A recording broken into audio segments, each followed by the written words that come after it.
Michigan head coach Dan Enos, quarterback Cooper Rush, and wide receiver Courtney Williams.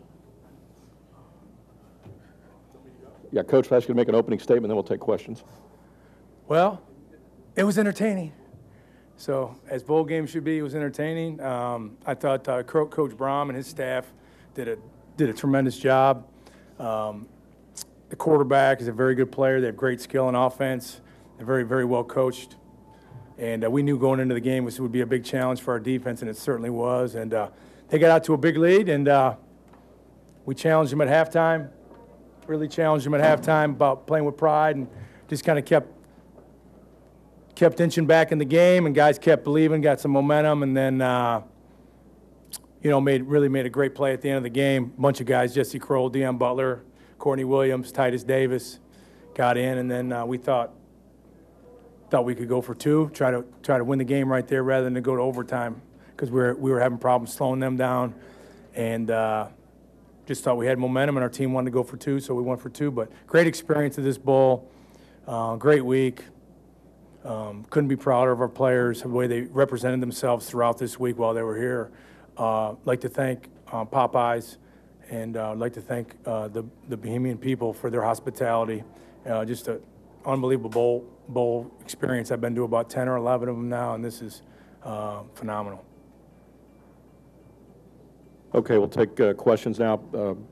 And guys, when you speak, please hit the talk button on your mic there. Go ahead. Dan, you ever been involved in anything like that? Ha. Touchdowns in the fourth quarter. I mean, just. 2010 when we played at Navy, we had a similar deal. We weren't down as much, but we were down 38-24 in the fourth quarter, I think, with like under 3 minutes to go in the game, and we came back and tied it and went for two in that situation. But no, never been around anything like that, because they really had a handle on the game. Not only were they beating us, but they had a handle on the game. And as I told their team, the first half, we got the ball on the 12-yard line. We throw an interception because we don't have very good protection, and Cooper's got to throw it too soon. And I had a guy open, missed it. They missed points. And then we had a 4th and 1 we got stopped on. At a 3rd down, we didn't make it. A 4th down, we got stopped. Missed points right there. And I told our defense, you got to get at least one stop in the first half, and it might be a different game. We might be, not having to go for two to win it. But I thought our guys, again, battled valiantly. Dan, maybe at halftime of that game, probably a lot of people watching gave you up for dead. What does this say about your program, about these kids, and to come back? And that play's going to be on every highlight reel next week. Yeah, it's the Nassau City Miracle, almost. But, hey, Dan Enos don't quit. Our team's never going to quit while I'm the head football coach, right, guys? That's how it's going to be. We got blue-collar guys. They work. They got great character. They're tough. And football mimics life. There's adversity. There's ups and downs. You get your butt kicked a little bit. You got to bounce back. And that's what these guys did. They kept playing.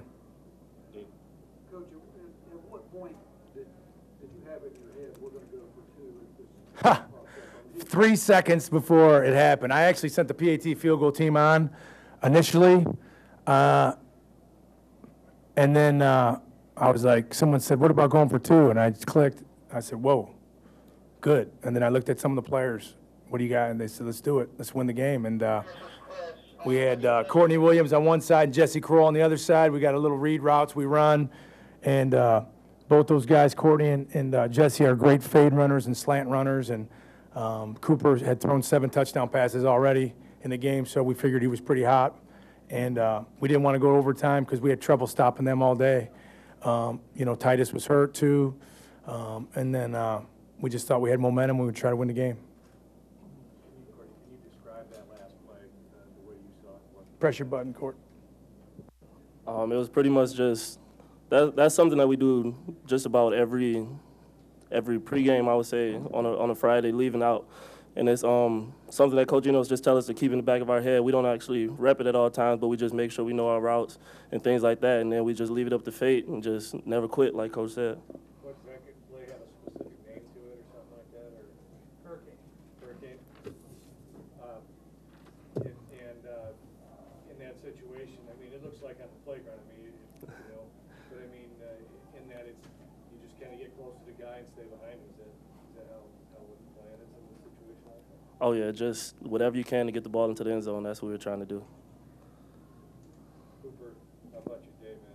Fourth quarter, you turn it out. What was the difference in the fourth quarter? We just kept grinding away. Coming to the huddle, we just kept saying one play at a time.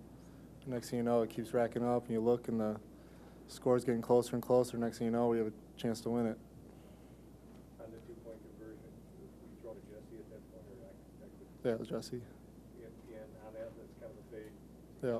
That's been a good pattern for you, hasn't it? Yeah, we've had a lot of success. Just needed one more completion. In the decision to go for two as players, that's probably the one that you guys wanted, isn't it? To describe what the feeling was, what was going through your mind. Yeah, I mean, we were sitting there in the huddle. We're going to win this game. You know, got lucky to be around. Kept hanging around. We had a chance to win it, and yeah, we wanted to win it right then and there. Any more questions for student athletes? Coach, what's your feeling at halftime? Because it was just two different halves. Like, what was the message sense that you guys going to come out and play like that in the second half? I got to be honest with you. I challenged them a little bit, but the players really challenged each other more at that point. We got great senior leadership, and I just said a couple things, and the players were really embarrassed on how they had performed as well. I don't need to say too much to them. They know that, and so the seniors and some of the players did most of the talking. Nobody was really yelling at each other or anything. It was kind of a calm, hey, we're a family. We believe in one another. Let's keep playing for each other. Let's have some pride in ourselves in this program. We're too good of a team to be here and allow this to happen to us. Score 0-0. Let's start all over again and then just take it one play at a time. That's basically was the message from one player to the other. Dan, this is a pretty special group of seniors that you have in Cherokee and Phillips and Titus and a lot of these other guys. Can you talk a little bit about what the last 4 or 5 years with this group of guys has been like for you and for the program? Yeah, they've done a tremendous job. They've gotten us, Titus's first year, we were 3-9. Courtney's first year. And then we've been bowl eligible 3 years in a row, won a bowl, and then obviously lost today. But they really got this program on the right track again, stabilized with their efforts on the field in the classroom. Our APR scores are higher than they've ever been. Our GPAs of our team is high as it's ever been. And it's really due to the seniors, Courtney and Titus and Anthony Garland, Jared Chapman, Jason Wilson, Latirius, Michael Kinville, Deion Butler. I could go on and on. Justin Cherokee. Guys have done a phenomenal job buying into what we're doing. They work hard every day. We had community service events here on the island that were voluntary. I told them where we were going.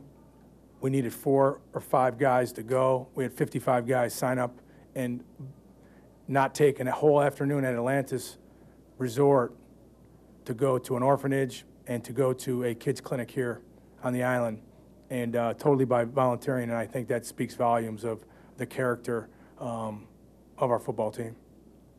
One note, Cooper Rush broke the NCAA all-time goal record for touchdown passes in a game with 7. One more thing, Dan, could you talk a little bit too about Titus Davis? We talked about him in the past. Now it's, what more can you say about him? But really, there is more you can say about him. I mean, Yeah.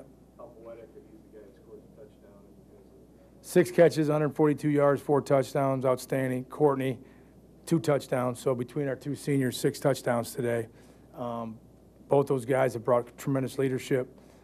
Titus obviously gets more attention and accolades because he's really got a ton of productions. He's really just a super player, tremendously hard worker, very explosive, and loves to compete as Courtney does as well, and the rest of our wideouts. But those 2 guys, Courtney and Titus, their leadership rubs off on the rest of the group. And these young guys, I told them today, they got a lot to live up to next year.